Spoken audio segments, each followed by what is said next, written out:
श्री संत नामदेवांचे चरित्र भाग 6. भक्ती व नामस्मरण महत्त्व. मानवी जीवन व भक्तीचे अतूट नाते असते. प्रपंचात विविध कर्तव्य कर्मे पार पाडत असतानाही भक्तीचे आचरण करता येते. भक्ती मानवी जीवनाला सदाचार संपन्न परमार्थमय बनवते, जीवनाचे कल्याण करते. म्हणून नामदेव सतत भक्ती मार्गाचा उपदेश करतात. मानवी देह हा क्षणाक्षणाने काळाच्या अधीन होत असतो. तो नाशवंत आहे. म्हणून शरीर जोपर्यंत साथ देते, मनाला उमेद असते, सदृढ असेपर्यंत परमात्मा प्राप्ती करून घ्यावी. हिताहिताचा विचार करून स्वतःचे हित पाहावे. वासनाची आहारी न जाणे, मान सन्मान अपेक्षा सोडून द्याव्यात. शेवटच्या क्षणी मात्र दंभ अभिमान मोह सोडून अनन्य भावनेने देवाला शरण जावे. क्षणोक्षणी हरिनाम घ्यावे. देवाला विसरू नये. शुद्ध आचरण सोडू नये. लौकिकाची अपेक्षा करू नका. जगाच्या निंदेकडे लक्ष देऊ नका. विषयाच्या रगाड्यात अडकून नका. ते म्हणतात, जगातील प्रत्येक गोष्ट, प्रत्येक ठिकाणी चराचरात परमेश्वर भरून राहिला आहे. प्रत्येक प्राण्यातही तो आहे. म्हणून हुतदयेला महत्त्व द्यावे. सर्व वर्णातील लोकांनी एकमेकांशी समतेने वागा असे ते आग्रह धरतात.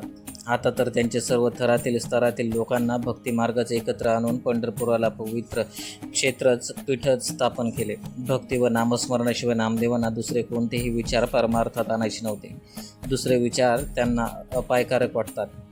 त्या काळात लोकांना फसवणारे, फुकटचा अभिमान बाळगणारे लोक समजत होतेच.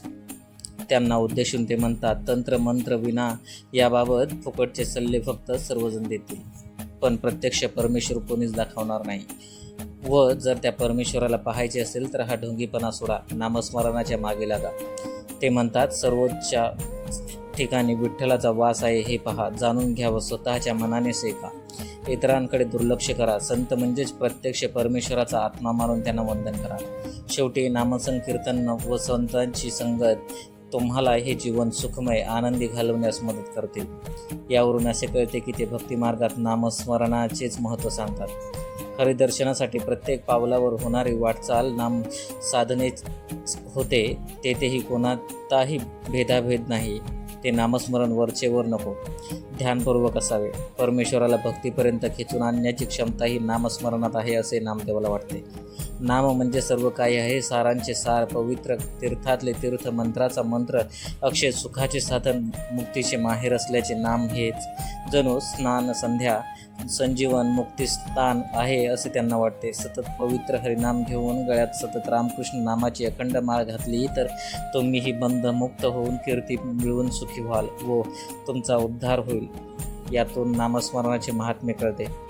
नामदेवाने आपल्या पारमार्थिक जीवनात जे अनुभव घेतले तेच त्यांनी कोमळ हळुवार मनाने आत्मनिष्ठेने अभंगातून शब्दबद्ध केले. म्हणूनच त्यांचे अभंग मनाला स्पर्श करतात, अंतर्मुख करतात. त्याच्या अभंगवाणीचे मनावर संस्कार करण्याचे, मनाला उदात्त अनुभव देतात. आचाराचे विचार जागृत करण्याचे सामर्थ्य अभंगवाणीतच दिसते. नामदेवाच्या हातात टाळ व खांद्यावर विणा अशी आली की ते सर्व काही विसरून नामस्मरणात तल्लीन व्हायचे. त्यांच्या वाणीने पंढरपूर, पांडुरंग आणि भक्ती यांनाच फक्त महत्त्व दिले. त्यांचे मन विशाल व्यापक होते. याच विषयाचे त्यांचे मन व्यापलेले होते. नामदेव फक्त मनातील उत्कट भक्तीशीच प्रामाणिक राहिल्यानेच त्यांच्या भक्तीला सहज स्वाभाविक सौंदर्य प्राप्त झाले. त्यांच्या अभंगवाणीतून निर्व्याज भावना, कोमळ हळुवारपणा, संवेदनशील मनानेच दर्शन घडते. नामदेवांचे काही दैवी चमत्कार. वयात येताच नामदेवाने राजाईशी लग्न केले. त्यांच्या मुलांचे नाव नारायण ठेवले, पण त्यांचे संसारात मात्र पाहिजे तसे लक्ष नव्हते. शेवटी आई रागावली. त्यामुळे आईवर रुसून नामदेव देवळात जाऊन बसला. घरात काही सामान नव्हते म्हणून पत्नी आई रागावल्या होत्या हे पाहून आता पांडुरंगाने वाण्याचे रूप घेऊन हे नामदेवाच्या घरी आला. नामदेव आपला मित्र आहे, मी त्याचा मित्र केशव आहे असे सांगून त्यांनी काही सामग्री द्रव्य दिले. मग पत्नी बाजारात जाऊन सर्व सामान घेऊन आली व स्वयंपाक झाला. असे झाले. सर्वांनी पत्नीला विचारले तेव्हा ती बोललीच नाही, पण नाम्याची दासी जनीने घडलेली खरी घटना सर्वांना सांगितली. तीर्थयात्रा करीत करीत नामदेव दोघे अंगनाथाच्या पवित्र ज्योतिर्लिंगाचे दर्शन घेण्यासाठी आले. माघ वद्य चतुर्दशी महाशिवरात्री ही मोठी पर्वणीच होय. दोघांनी स्नान उरकून महाद्वारी जाऊन भक्तिभावे शंकराचे दर्शन घेतले व नामदेवांनी कीर्तनास सुरुवात केली. कीर्तन ऐकायला खूप गर्दी झाली. त्यामुळे शंकराची पूजा करायला देव्हाऱ्यात जायला स्नान करून आलेल्या ब्राह्मणांना जाता येईना. ते रागाने म्हणाले, दूर व्हा, पण कोणालाही लक्ष दिले नाही. शेवटी ब्राह्मण रागाने नामदेवालाच म्हणाले, अरे, या तुमच्या भजन कीर्तनांनी प्रौढी पंढरपूरला मारा, येथे नको.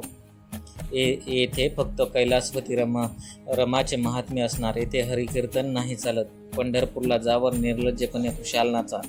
तरीही कोणीच हटेना. तेव्हा रागाने ब्राह्मणा नाम्याला कीर्तनात शिरले. म्हणाले, तुझ्या कीर्तनामुळे गर्दीमुळे देवळात नीट जाता येत नाही.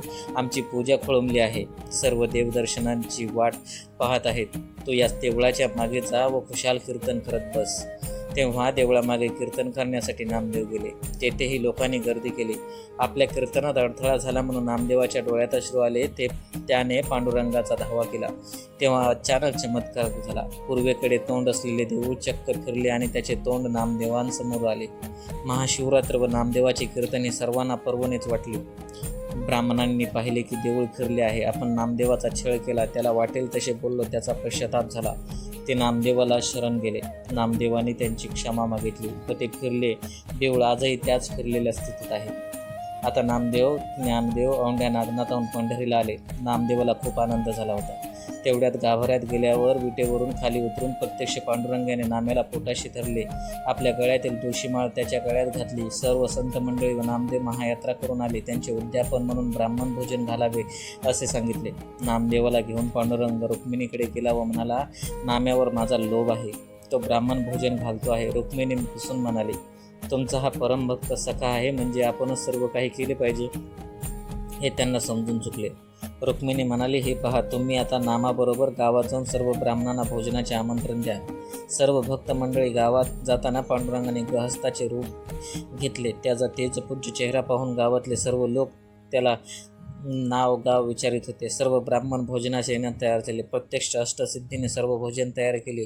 चंदनाचे सडे घातले, गुड्या उभारल्या, रांगोळ्या घातल्या, सर्व मंगलवाद्य वाजू लागले. प्रत्यक्ष विधीनुसार पुण्य हवनाचही झाले. त्यात प्रत्यक्ष रुक्मिणी देवी सत्यभामाही सहभागी झाल्या. पंक्ती उठल्या. सर्वांना विडे दिले. फक्त भोजन दक्षिणा द्यायची होती.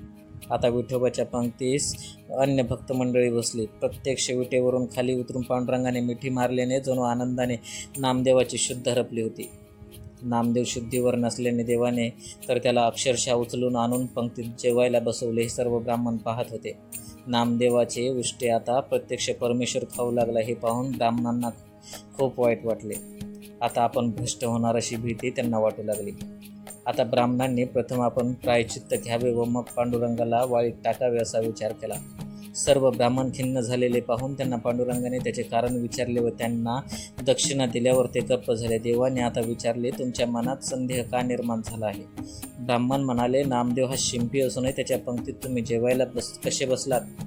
इतकेच नव्हे तर त्याचे उष्टेही खाल्लेत. हे तर सर्व धर्माविरुद्ध आहे. तेव्हा पांडुरंग म्हणाला, हे पहा, नामदेवाची योग्यता फार मोठी आहे.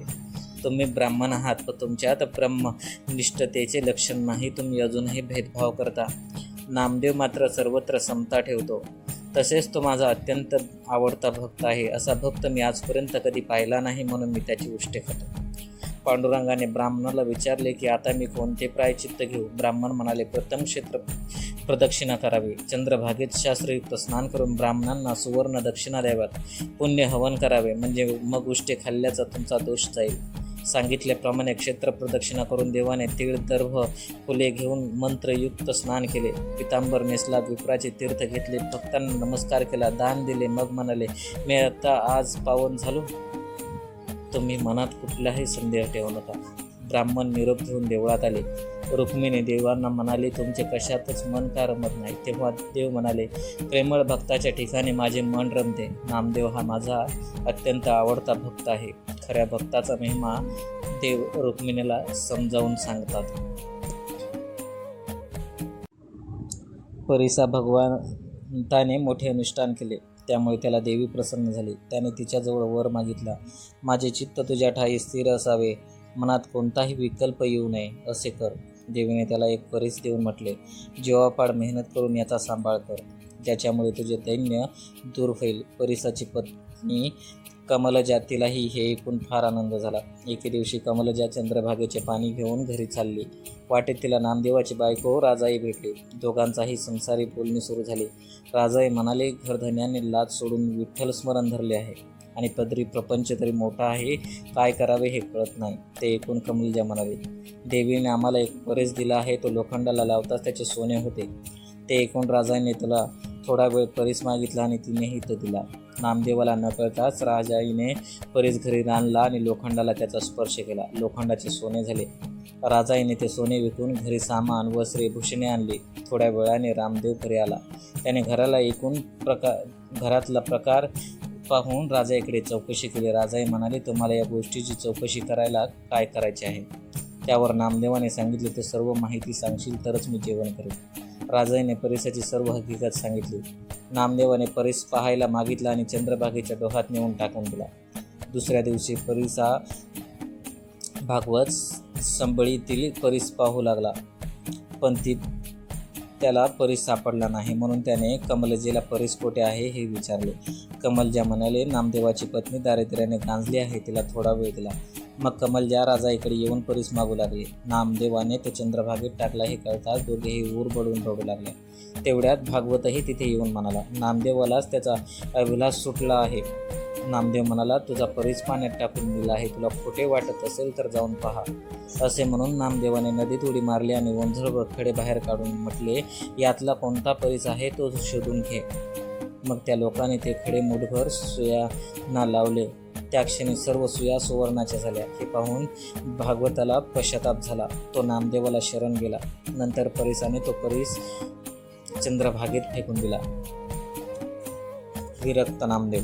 नामदेवाच्या मनात सुखाची गोष्टीची आसक्ती कधीच नव्हती. अगदी लहानपणापासून खाणे, पिणे, लेणे, नेसणे या गोष्टीची त्यांना मनापासून कधीच आवड नव्हती. खाण्यापिण्याचे जिभेचे चोचले कधी त्यांनी दाखविले नाहीत.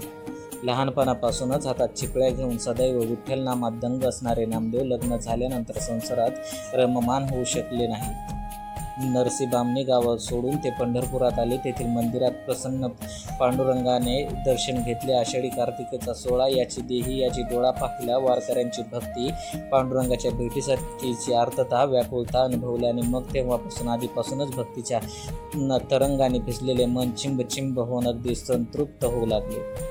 संसाराचे सुख आणि व्यापाराची लालसा त्यांच्या स्पर्शही करू शकली नाही, तर त्यांच्या मनात जाऊन घर करून बसणे दूरच. रात्रंदिवस ते विठ्ठल मंदिरात बसून देवाचे स्मरण करू लागले. भजन कीर्तन करू लागले. कीर्तन करताना पायात चाळ बांधून नाचू लागले. त्यामुळे वडिलापेक्षाही त्यांची आई गोगाईलाच आता माझ्या नामदेवाचे कसे होणार, माझ्या सुनेचे, राजाईचे कसे होणार याची काळजी लागू लागली. संसाराबाबतची नामदेवाची उदासीनता पाहून गोगाईने त्यांना बरोबरीने समजावून सांगितले, पण त्यांच्यावर काहीच परिणाम झाला नाही. या बाबतीत ते कोणाचेच ऐकत नसत, पण कोणावर चिडत रागवत नसत किंवा त्रागाही करीत नसत. असेच एकदा नामदेव विठ्ठल मंदिरात नामस्मरण करत होते. त्यांची जवळची समाधीच लागली होती. इतक्याच गोगाई तिथे आली आणि नामदेवाला म्हणाली, अरे नामदेवा, तुला झालंय तरी काय ते मला कळत नाही. अरे जरा डोळे उघडून आजूबाजूला पहा. बघ बाकीचे भक्त कसे आपला संसार सांभाळून, प्रपंच सांभाळून भक्ती करतात, मुलाबाळाकडे लक्ष देत परमार्थ साधना करतात. माझ्या कुळातला तूच कुलक्षणीय कसा रे असा? नुसता हातात चिपळ्या घेऊन विठ्ठल विठ्ठल करीत बसतोस, पायात चाळ बांधून नाचतोस काय, घर सोडून नुसता हरिनाम म्हणतोस काय? कशाने बाकीच्याचे काय होणार? अहंकार नाही, अभिमान सोडून नुसता हरिनाम घेतोस, कीर्तन करीत नाचतोस. तुझ्या एवढी कोणती मुले त्याच्या आईबापावर अवलंबून आहेत? सांग बरं. तूच असा कसा देव करीत बसतोस? जन्मास येऊनी परिक्रमाधरी का होशी संसारी भूमिभार? अनेकाची मुले संसारिक कैशी, तुझं मज झालाशी कुलक्षण कैशी नाही तुझं या लोकाची लाज, हिची तो मज नवल वाटे. अभिमान अहंकार सोडून या जगी नाचतो शिरंगी गीत गात. तुझं होणी लोक आहे ती अज्ञान न विसंबती क्षण, माय बाप याची कार्य तवा धरियेल असो हात व कवनसा झाला नाही. या तेजे भजने त्याचे नुरे काही, हा देव नव्हे पाही खर गेरा. याचे नाव चक्रपाळ, हा ब्रह्मादिका अकळ, तो कैसा कृपाळ दिना लागी.